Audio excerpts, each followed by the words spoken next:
She ripped them off like she was cleaning trash, and screamed, "This neighborhood doesn't allow this kind of garbage." I was still sitting inside my truck when she did it. She didn't knock, she didn't ask, she just walked onto my driveway, grabbed the bright orange stickers from my rear window, and started peeling.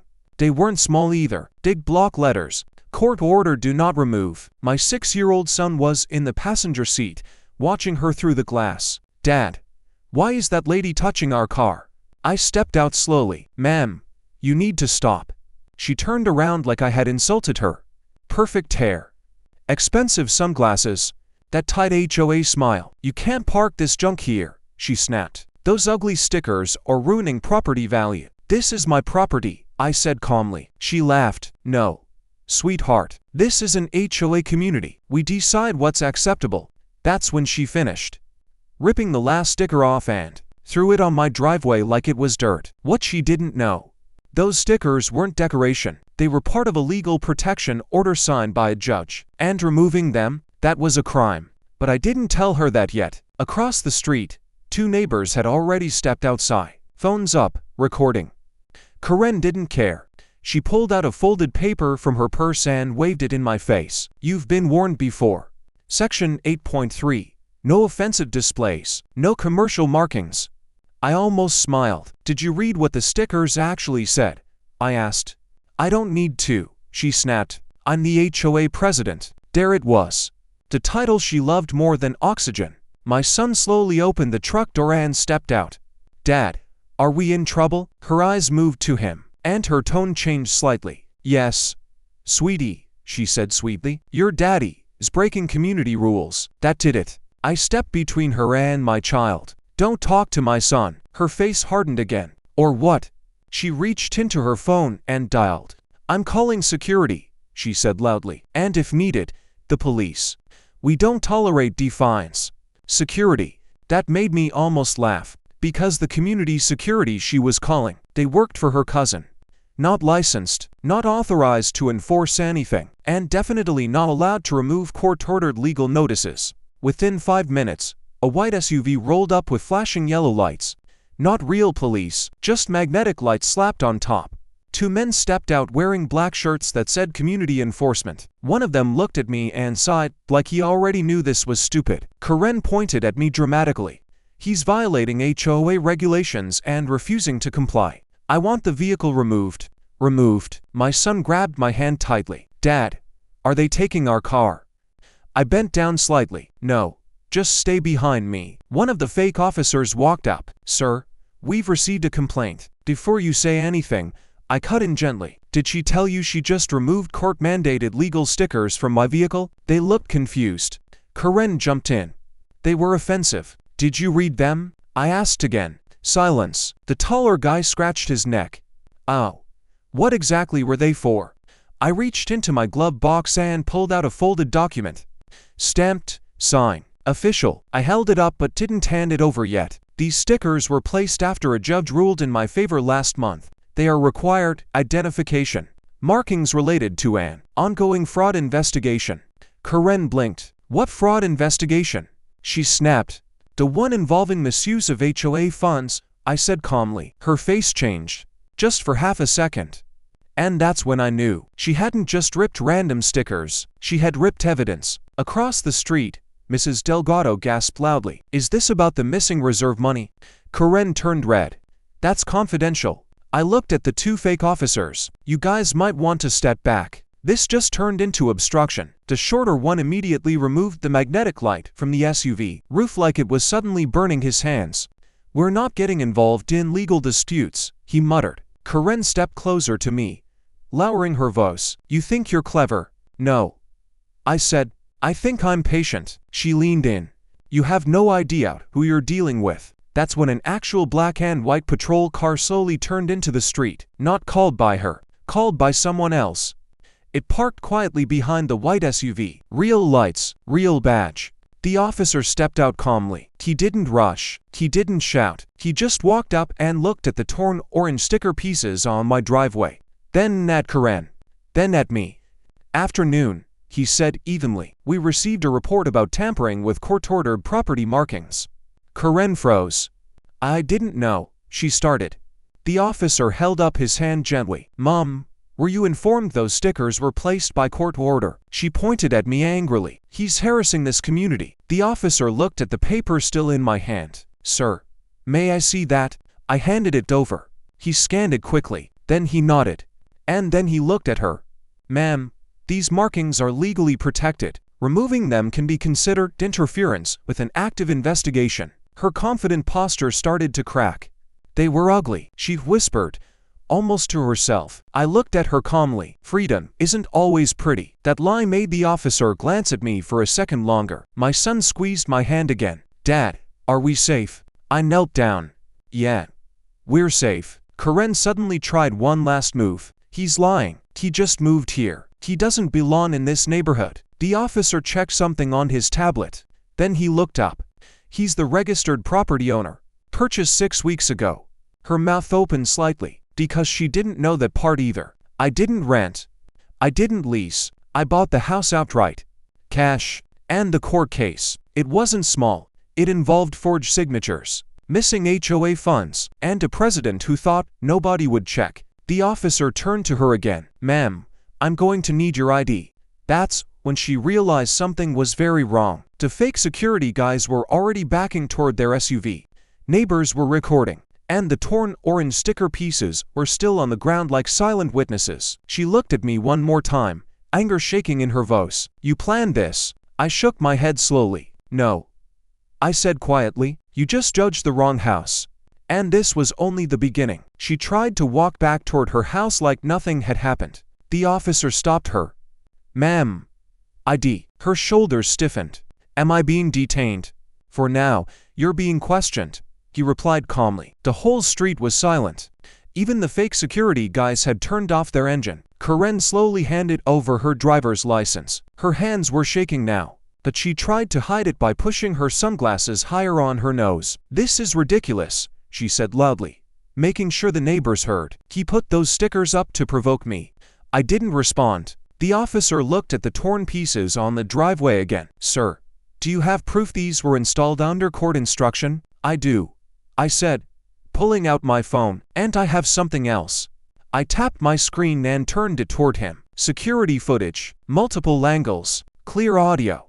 It showed Karen walking onto my driveway without permission. It showed her reading the sticker out loud. Court ordered. Do not remove. Then it showed her ripping it off anyway. The officer raised an eyebrow. You said you didn't know, he told her. She swallowed. I didn't think it was real. That's not how court orders work, he said flatly. Across the street, Mrs. Delgado whispered loudly. Oh my God. Karen suddenly pointed at me. Why would a judge order you to put stickers on your own car? That makes no sense. I looked at her directly. Because someone tried to have it illegally towed 3 times. That made a few heads turn. The officer looked at me. Illegally? Yes.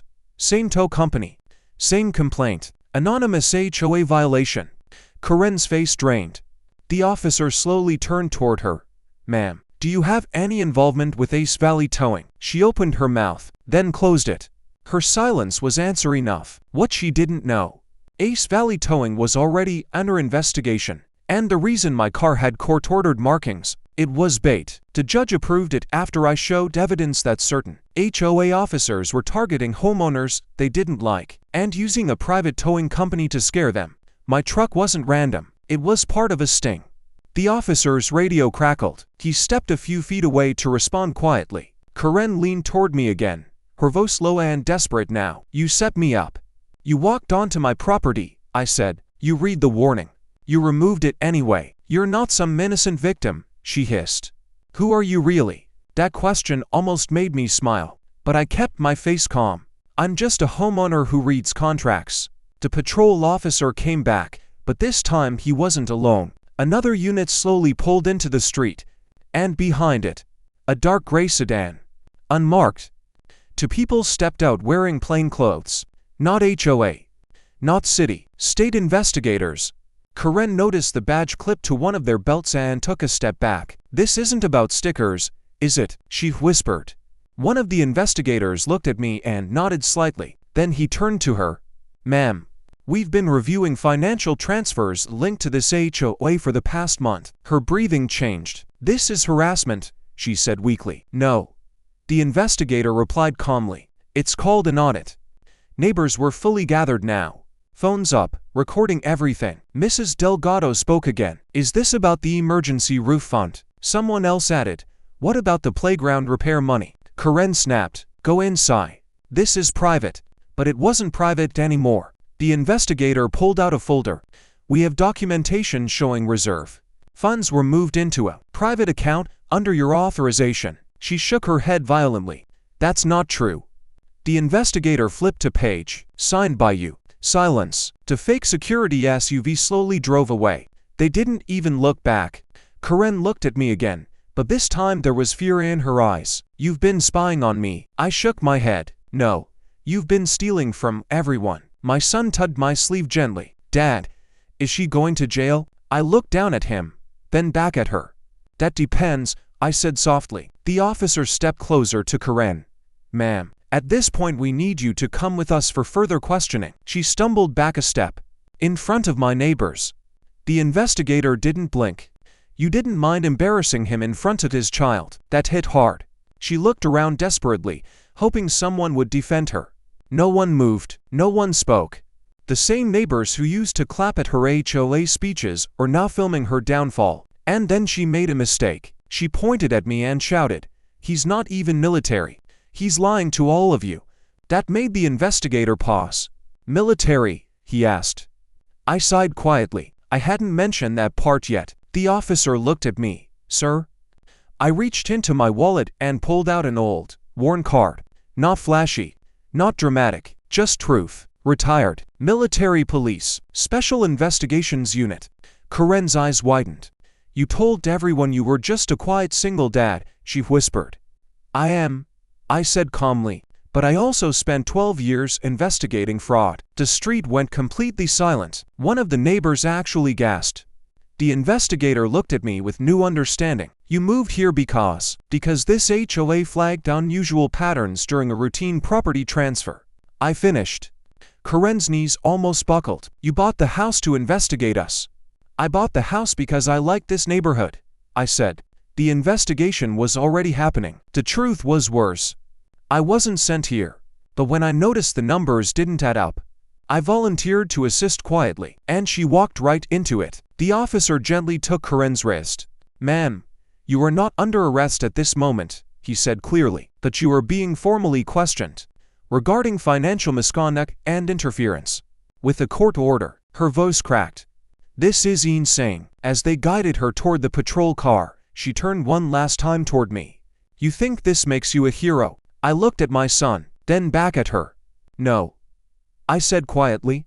It makes me a homeowner. The patrol car door shut, but as the engine started, one of the investigators stopped me. There's one more thing, he said. What?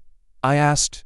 He held up a small evidence bag. Inside it was one of the torn orange sticker pieces, and written on the back, in small print most people would never notice, were 6 words.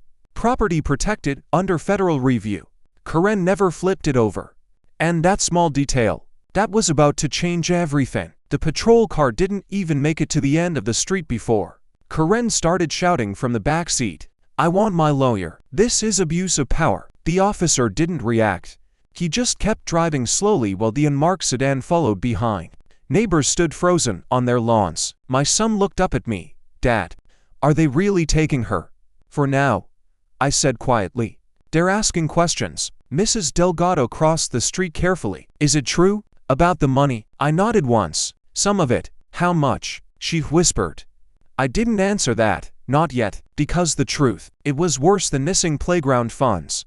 The investigator in plain clothes walked back toward me after the patrol car disappeared around the corner. We'll need a full copy of your surveillance system, he said calmly, and the towing call logs.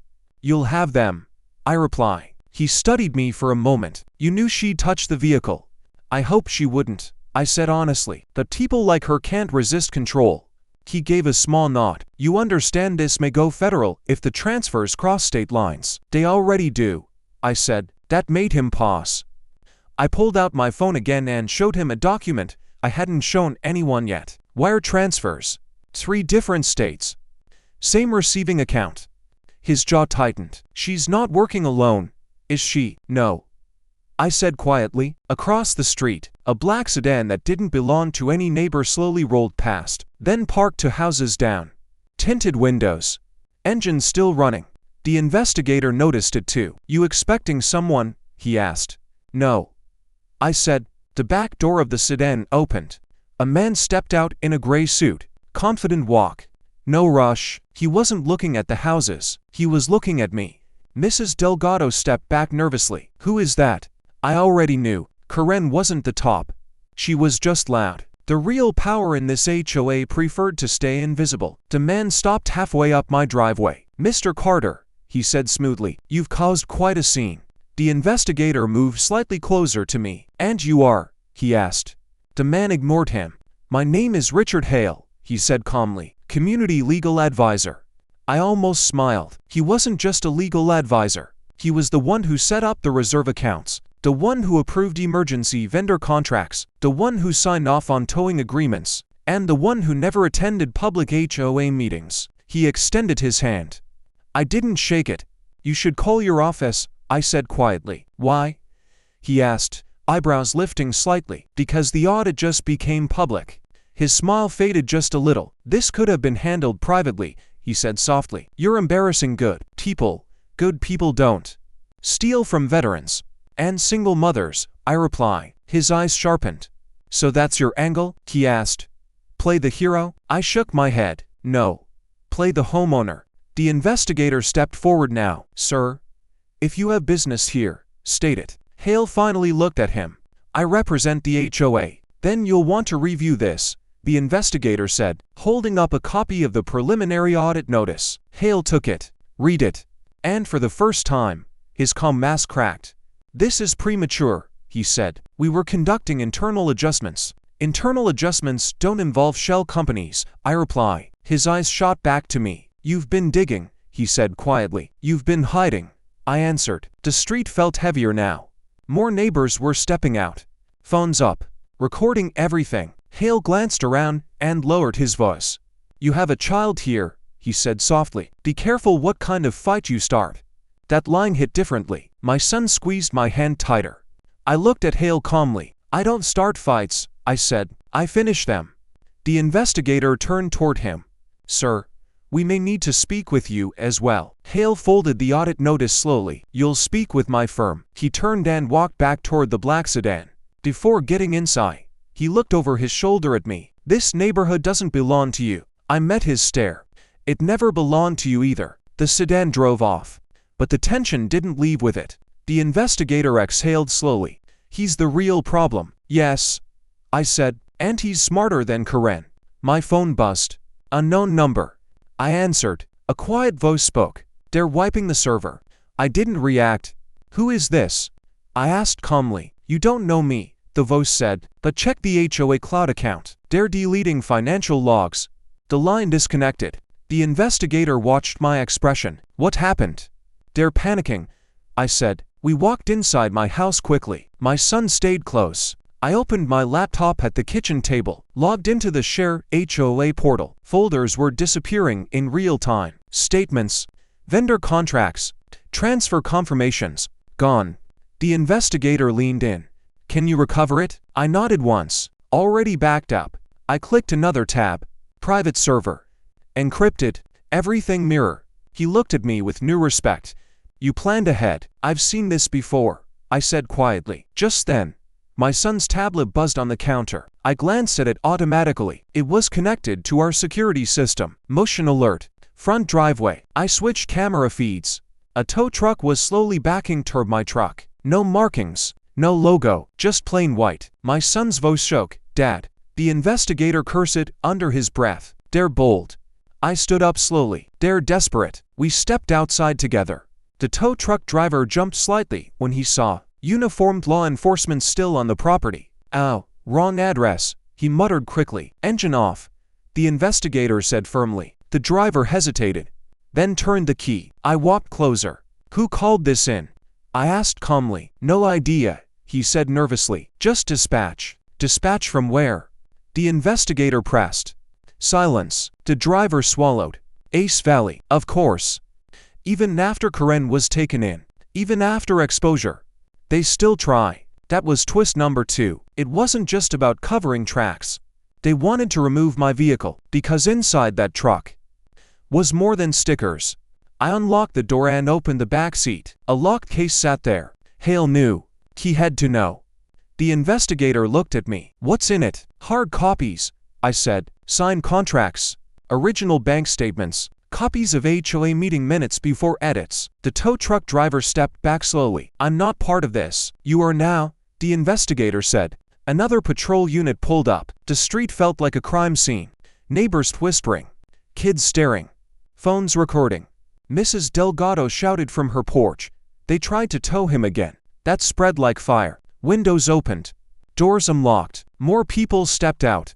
The tow truck driver was placed in cuffs. Not roughly, just firmly. He looked terrified. "I just do what I'm told," he kept repeating. "That's how corruption survives," I said quietly. My son looked up at me. "Are they bad guys?" I crouched down beside him. "They made bad choices." That's when another car pulled into the street. This one moved slowly. Government plates. 2 more officials stepped out. Different badges, different agency. One of them approached the investigator and whispered something. The investigator's expression changed. "What?" I asked. He looked at me carefully. "The account Karen transferred the money into." "Yes, it's linked to a larger investigation. Federal contracting fraud." My chest tightened slightly. "How large?" I asked. "Multi-state," he replied. "Possibly military housing funds." Everything clicked. That's why Hale was nervous. That's why they tried to wipe servers. That's why the tow truck came again. This wasn't just HOA greed. This was bigger. Way bigger. The official stepped closer to me. "Mr. Carter," he said calmly, "your background in military investigations. We could use your cooperation." I nodded once. "You have it." My son looked between us. "Dad, are we moving again?" That question hurt more than anything else that day. I looked down at him. "No," I said firmly. "This is our home." Behind us, neighbors were talking louder now. Some angry, some shocked. One man shouted, "We trusted her." Another said, "I paid special assessments last year." Mrs. Delgado started crying. The reality was hitting them. Years of small fees, emergency repairs, special funds, all manipulated. And it started unraveling because she couldn't ignore a sticker. The viral line of the day wasn't mine. It came from old Mr. Thompson at the corner house. He leaned on his cane and said loudly, "All this because she couldn't mind her own driveway." People laughed. But it wasn't funny. It was tragic. The officials began collecting statements from neighbors. The tow truck was impounded, and word spread fast online. Someone had already posted the video of Karen ripping off the sticker. Within an hour, it was everywhere. Local groups, community forums, comments flooding in. "She touched federal property. She trespassed. She deserves jail." But that wasn't even the biggest twist. As the sun started setting, the investigator pulled me aside. "There's something else," he said. "What now?" "Hale doesn't officially work for your HOA." I frowned. "What do you mean?" "He's registered under a property management firm 2 counties over, and that firm manages military housing contracts." Cold realization hit me. "They use small HOAs to move money quietly," I said. He nodded. "And when you bought this house?" I interrupted the pattern. "Yes." My phone buzzed again. This time it was a message. Unknown sender. Just 3 words. "Back off now." I showed it to the investigator. He sighed. "They're scared." "They should be," I replied. The street slowly cleared as evening fell. Police lights faded. Officials left. Neighbors went inside, still shaken. But I knew something they didn't. This wasn't over. Karen would talk, Hale would fight, and powerful people don't fall quietly. I picked up one of the torn sticker pieces from the ground. "Property protected under federal review." My son looked at it. "Are you putting it back?" I looked down the street where the black sedan had disappeared. "Yes," I said slowly, "but next time, I'm putting 2. The patrol car didn't leave right away. Karen was sitting inside, staring straight ahead. But something had changed in her eyes. It wasn't anger anymore. It was calculation. The investigator stood next to me, still holding that small evidence bag with the torn orange sticker. "You said she tried to tow your vehicle 3 times. He asked quietly. "Yes." "Each time through Ace Valley Towing?" "Yes." He nodded slowly. They've been flagged D4. I looked down at my son. Go inside. Buddy, grab your tablet. Lock the door. He hesitated. Are they taking her away? Just go inside, I said gently. He ran up the porch steps. The investigator lowered his voice. We weren't expecting her to move this fast. She panicked, I replied. Control slipped. He looked at me carefully. You didn't tell us she'd escalate in public. I didn't know she would, but honestly, I had a feeling. Tower like hers doesn't fade quietly. It explodes. The second patrol unit officer walked over. We just got confirmation. Dank records are worse than we thought. How bad? The investigator asked. Over 400,000 missing from HOA reserves. My jaw tightened. That wasn't small corruption. That was families' roof funds, emergency repairs, retirement savings for older residents, and she peeled a sticker like she owned the world. Across the street, Mrs. Delgado wiped her eyes. We trusted her. Karen suddenly started pounding on the patrol car window. The officer opened the door slightly. Ma'am, you can't arrest me for HOA decisions, she shouted. That money was reallocated. The investigator stepped forward. Into your brother's contracting company. Silence. She froze. The neighbors gasped again. There it was. Twist after twist. She wasn't just stealing. She was funneling contracts. Fake repairs. Inflated invoices. The officer opened the patrol car door fully now. Ma'am, step out. Her voice trembled. Why? You are now under arrest for financial fraud, conspiracy, and interference with a court order. And just like that, the queen of the HOA was in handcuffs, right in front of the same street she used to patrol like a ruler. She looked at me as they read her rights. You destroy me. I shook my head. You did that yourself. The cuffs clicked shut. Metal on metal. Loud enough for everyone to hear. As they walked her toward the second unit, she tried one last move. This isn't over, she screamed. The board will protect me. That's when another SUV pulled into the street. Black. Official seal on the door. County administration. 3 more people stepped out. One of them held a folder. The HOA board has been suspended pending investigation. He announced clearly. All accounts are frozen. The street went completely silent. Karen's face drained of color. You can't. It's already done. The officer guided her into the back seat. Karen's face drained of color. You can't. It's already done. The officer guided her into the back seat. Door shut. This time, the engine didn't idle. It pulled away. And just like that, she was gone. But the twists weren't finished. The investigator turned to me again. There's something you should know. I crossed my arms.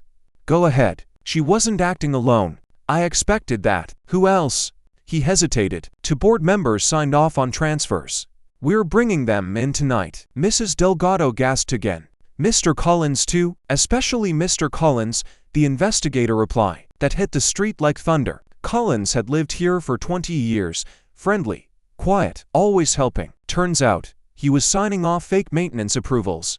My son slowly opened the front door and stepped back onto the porch. Is she gone? Yes, I said, for good. For a while, he looked relieved. Then he looked confused. Dad, why did she hate us?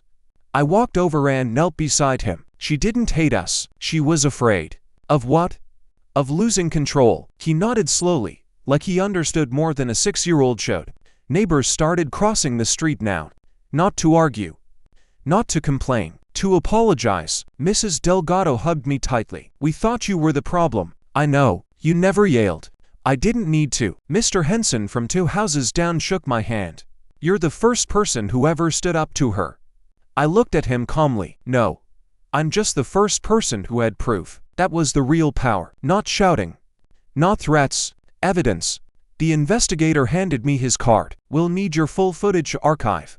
You'll have it. He paused.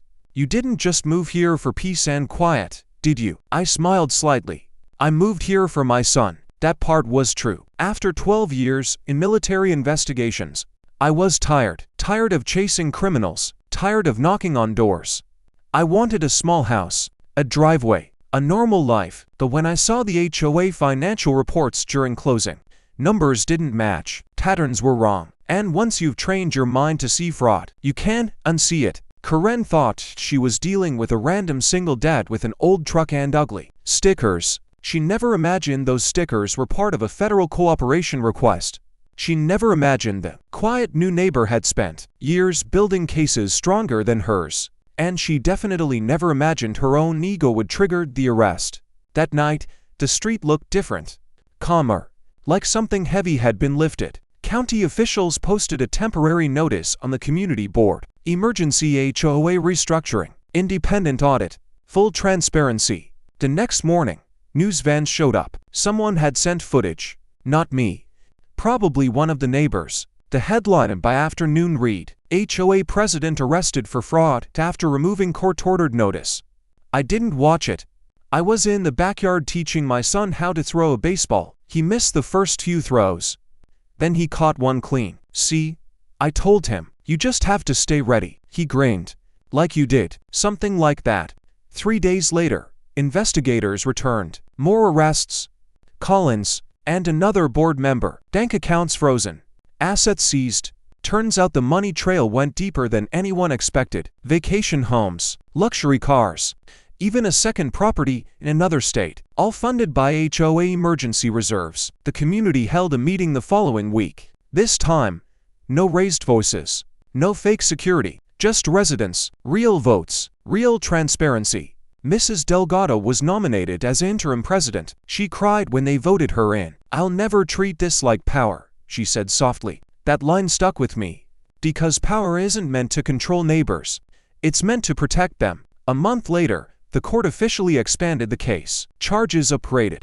Federal involvement confirmed. Karen's bail request denied. Risk of financial flight. Her brother's contracting company shut down. Ace Valley towing license suspended. And the most ironic part? The court ordered new signage posted at the community entrance. All HOA finances under federal review. Big, bright, impossible to ignore. I drove past it one evening and almost laughed. My son looked at it and said, "Those are nicer than your old stickers." Yeah. I smiled. "These are permanent." He thought for a moment. "Dad, are we staying here?" I looked around the neighborhood. Kids riding bikes, neighbors waving. No tension in the air. "Yeah," I said softly, "we're staying." Because this was never about revenge. It was about lines. Property lines, moral lines, legal lines. Karen crossed all of them, and she thought no one would push back. But here's the thing about America. You can build fences. You can build HOAs. You can even build fake authority. But you don't get to steal from families and hide behind rules. And you definitely don't get to walk onto someone's land and tear off a court order because you don't like how it looks. 2 months later, I received a final call from the investigator. "She's taking the plea," he said. "How long?" "Several years. Restitution required." I nodded. "That enough for you?" he asked. I looked at my son playing in the yard. "It's not about me." When I hung up, I walked to the edge of my driveway, the spot where she stood that first day. The torn sticker pieces were long gone. Clean concrete. Clear space. Quiet street. And I said something out loud that only the wind heard. I didn't fight for this country to be told I can't park in my own driveway. Not loud. Not dramatic. Just true. And that was the last twist she never saw coming. The quiet homeowner she tried to humiliate was the one who ended her reign. Not with anger. Not with threats. But with patience, proof, and the simple belief that no one, not even an HOA president, stands above the law.